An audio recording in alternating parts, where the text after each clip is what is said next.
देखिए, मंगलवार को हायाघाट विधानसभा के जन स्वराज के नेताओं के द्वारा महत्वपूर्ण प्रेस वार्ता का आयोजन किया गया। इस प्रेस वार्ता में जन स्वराज के नेताओं ने एनडीए के कई बड़े नेताओं पर भ्रष्टाचार के आरोप लगाए। बता दें कि बहेड़ी प्रखंड क्षेत्र के प्रतिभा बिहार एकेडमी में जन स्वराज की नेत्री प्रतिभा सिंह, विपिन भास्कर, अंजू देवी, अमरनाथ झा और कृष्ण मोहन चौधरी इस प्रेस वार्ता में शामिल हुए। जन स्वराज के नेत्री प्रतिभा सिंह ने नीतीश कुमार के करीबी मंत्री अशोक चौधरी, स्वास्थ्य मंत्री मंगल पांडे, भाजपा प्रदेश अध्यक्ष दिलीप जायसवाल और भाजपा नेता संजय जायसवाल पर जमकर निशाना साधा है। प्रतिभा सिंह ने मंगल पांडे पर आरोप लगाया कि वर्ष 2019-20 में उनकी पत्नी उर्मिला पांडे के बैंक खाते में 2.12 करोड़ रुपए जमा हुए। इस राशि का स्रोत अभी तक सार्वजनिक नहीं किया गया है। वहीं बिहार के डिप्टी सीएम सम्राट चौधरी पर भी निशाना साधा और कहा कि सम्राट चौधरी फर्जी डिग्री लेकर खुद को बड़े पढ़े लिखे समझते हैं। जनसुराजी नेत्री का कहना है कि उन्होंने नाम बदलकर कागजात में हेर फेर कर राजनीतिक में कैरियर बनाया है। वहीं मंत्री अशोक चौधरी पर भी कई आरोप लगाया और कहा कि उन्होंने अपने पीए योगेंद्र दत्त के नाम से जमीन खरीदी, बाद में इसका नामांतरण अपनी बेटी संभवी चौधरी के नाम करा दिया। उनके ट्रस्ट पर 200 करोड़ रुपए की संपत्ति खरीदने का भी आरोप है। वहीं प्रतिभा सिंह ने कहा कि भाजपा सांसद संजय जायसवाल के परिवार के पेट्रोल पंप की वजह से बेतिया फ्लाईओवर का निर्माण कार्य कई वर्षों तक रुका रहा। उन पर नगर निगम की गाड़ियों के नाम पर डीजल का फर्जी बिल बनाकर करोड़ों रुपयों का भुगतान लेने का भी आरोप लगाया है। जनसुराज के नेताओं का कहना है कि जनता को सच्चाई जानने का अधिकार है। उन्होंने मांग की कि इन सभी आरोपों पर संबंधित नेता जवाब दें, अन्यथा जनसुराज के सूत्रधार सभी भ्रष्ट नेताओं का परत दर परत काला चिट्ठा खोल देगा। आप पूरी बयान सुनिए कि जनसुराज की नेत्री जो हायाघाट विधानसभा क्षेत्र से संभावित प्रत्याशी भी हैं, उन्होंने आज की प्रेस वार्ता में खासकर क्या कुछ कहा, पूरी बयान सुनिए। प्रशांत किशोर जी ने जो आरोप लगाए मंगल पांडे पे हो या सम्राट चौधरी पे हो या अशोक चौधरी जी पे हो, कहीं भी कोई भी गलत चीज़ नहीं कहा है और उन्होंने किया है जो उसका प्रमाण आपको आगे भी मिल सकता है और आप लोग बेहतर तरीके से प्रमाण ला सकते हैं। जैसे सबसे पहले मंगल पांडे जी के अकाउंट में 2 करोड़, उनकी पत्नी के अकाउंट में 2 करोड़ 12 लाख रुपया 2019-20 ईस्वी में आया, उसका कहीं भी कोई एक्सप्लेनेशन नहीं है। और उसी समय वो एक जगह दिखा रहे हैं कि 25 लाख रुपया वो कर्ज लिए हैं। तब जिसके पत्नी के अकाउंट में उतना पैसा हो वो कर्ज लेगा क्यों? उसके बाद दूसरी चीज़ है उप मुख्यमंत्री सम्राट चौधरी जी, 7वीं पास का तो आप लोग सब जानते हैं, वो हत्यारे हैं। नाम उनको बदलना पड़ा, उम्र को कम करके वो जेल से बाहर निकले हैं, नहीं तो उनको अभी कारावास में होते वो। उनका जो भी एम था, कोई सदानंद सिंह की हत्या उन्होंने की थी, जो कांग्रेस के नेता थे जिनकी हत्या की गई थी और उसी में उनको जेल में डाला गया था। फिर उन्होंने अपना नाम बदल लिया।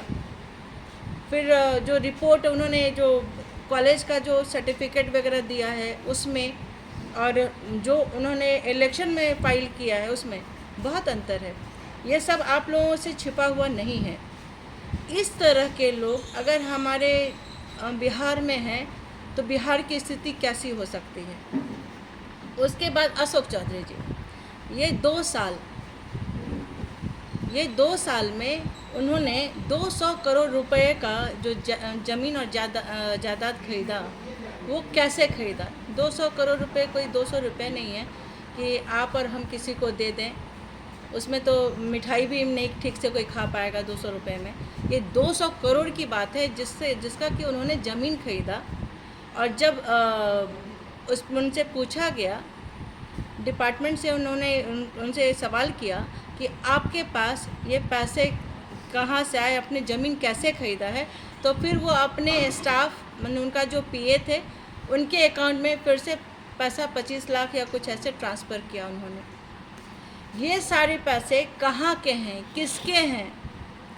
ये सारे पैसे हमारी जनता के हैं, हमारे हैं, बिहार के हैं।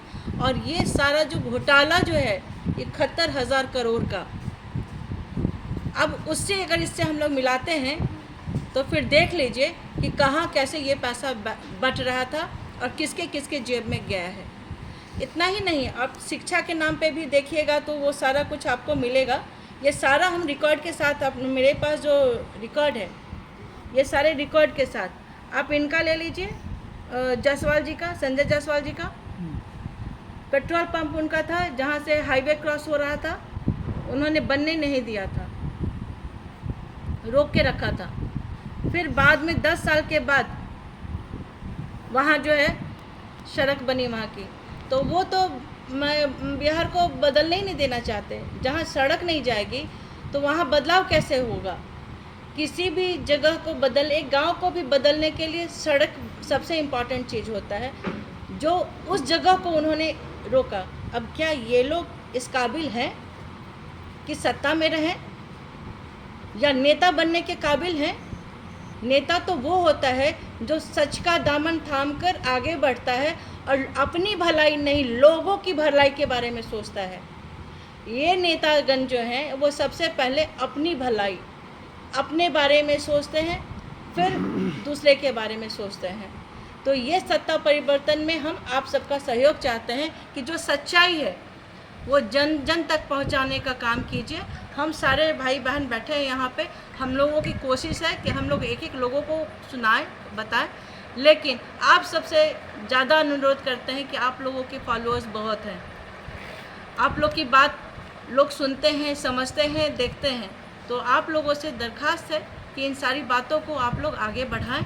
और प्रशांत किशोर जी जो कह रहे हैं प्रेस कॉन्फ्रेंस में भी जितनी बातें उन्होंने कही है, कोई भी बात ऐसी नहीं है कि जो गलत कही हो। उनको धमकी देते, अरे जेल में कुछ मिलेगा तो जेल में डालोगे ना, डालो ना, अगर कुछ है तो दिखाओ ना। सांच को आज क्या, आज मान लीजिए यहाँ पे हम लोग जितने लोग बैठे हैं, इसी के खिलाफ कुछ निकालना होगा तो कुछ रहेगा तब निकलेगा। तो सच्चाई जो सामने में है।